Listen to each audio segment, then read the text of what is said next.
In a very strange way, I view homosexuality as a type of fetish, where the object happens to be human. So how do you work to help a person who is motivated to overcome that? The first thing I do, of course, is take a history, and then what I look for is where is the wound? Where we find the eroticization, we also find a wound.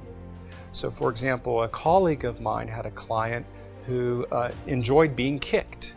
Okay, he had a foot fetish. And we learned that growing up, in fact, he was kicked by peers and by some family members.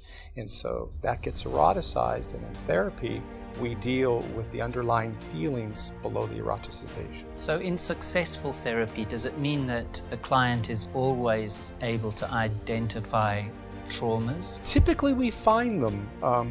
The client himself may not be able to identify the trauma because it is buried and is unconscious, but we have many tools to kind of bring those traumas to the surface.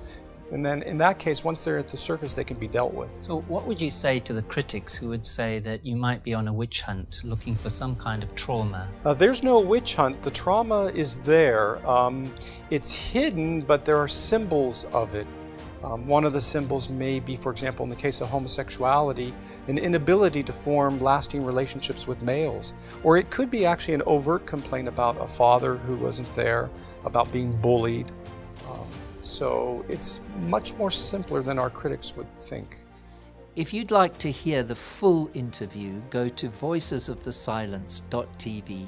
Subscribe at no cost to access all the interviews of those who are coming out of homosexual practices and those who support them. And don't forget to buy our DVD, Voices of the Silenced, Part 1.